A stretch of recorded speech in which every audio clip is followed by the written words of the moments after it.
Sejam todos bem-vindos ao canal Companheiros da Luz. Campanha de divulgação do Consolador prometido por Jesus Cristo, dádiva divina da terceira revelação, materializado nas obras da codificação espírita, que semeia as diretrizes reveladoras de Deus, a forjar nossa evolução moral, trazidas ao mundo pela espiritualidade superior, apontando-nos rumo à nova era. Leitura e estudo da primeira obra básica da codificação espírita, intitulada O Livro dos Espíritos, conteúdo de revelação, extrato de respostas, psicografadas a diversos médiuns pela espiritualidade superior, quando questionada por Allan Kardec.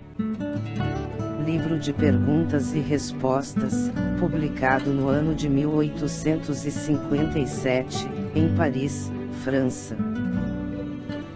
Iniciemos então a leitura da introdução de O Livro dos Espíritos.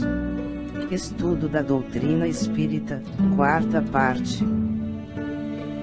Se os fenômenos com que nos estamos ocupando houvessem ficado restritos ao movimento dos objetos, teriam permanecido, como dissemos, no domínio das ciências físicas. Assim, entretanto, não sucedeu. Estava-lhes reservado colocar-nos na pista de fatos de ordem singular. Acreditaram haver descoberto, não sabemos pela iniciativa de quem, que a impulsão dada aos objetos, não era apenas o resultado de uma força mecânica cega, que havia nesse movimento a intervenção de uma causa inteligente. Uma vez aberto, esse caminho conduziu a um campo totalmente novo de observações. De sobre muitos mistérios se erguia o véu.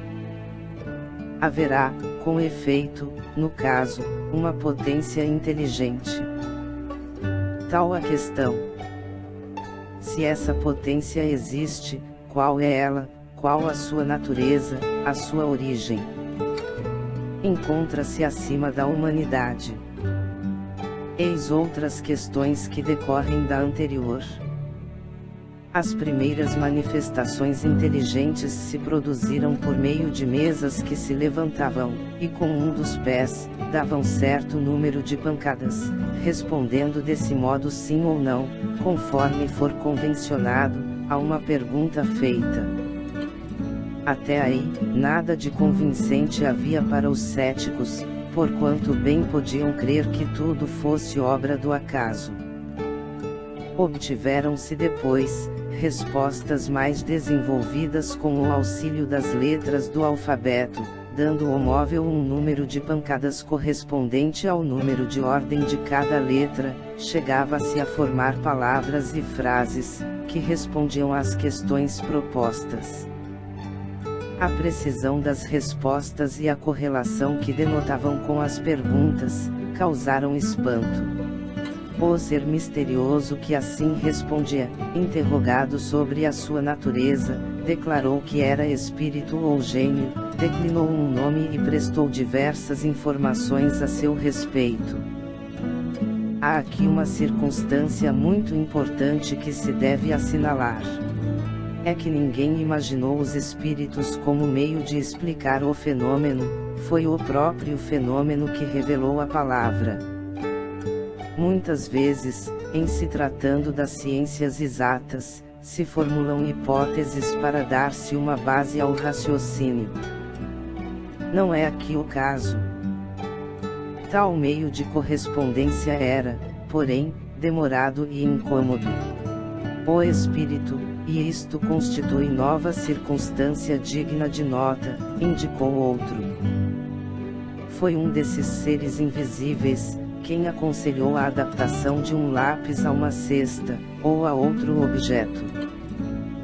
Colocada em cima de uma folha de papel, a cesta é posta em movimento pela mesma potência oculta que move as mesas, mas, em vez de um simples movimento regular, o lápis traça por si mesmo, caracteres formando palavras, frases, dissertações de muitas páginas, sobre as mais altas questões de filosofia, de moral, de metafísica, de psicologia, etc., e com tanta rapidez qual se estivesse escrevendo com a própria mão. O conselho foi dado simultaneamente na América, na França e em diversos outros países. Eis em que termos o deram em Paris, a 10 de junho de 1853, a um dos mais fervorosos adeptos da doutrina e que, havia muitos anos desde 1849, se ocupava com a evocação dos espíritos. Vai buscar, no aposento ao lado, a cestinha, amarra-lhe um lápis, coloca-a sobre o papel, põe-lhe os teus dedos sobre a borda.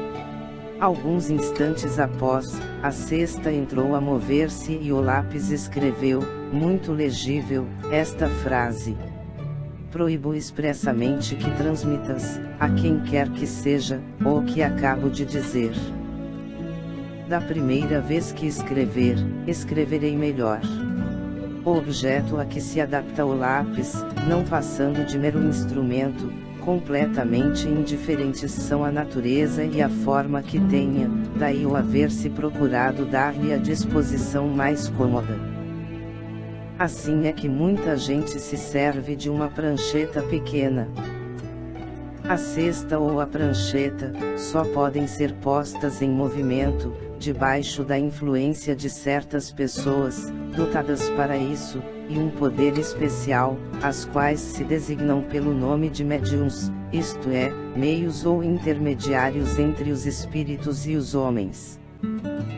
As condições que dão esse poder, resultam de causas ao mesmo tempo físicas e morais, ainda imperfeitamente conhecidas, porquanto há médiuns de todas as idades, de ambos os sexos e em todos os graus de desenvolvimento intelectual.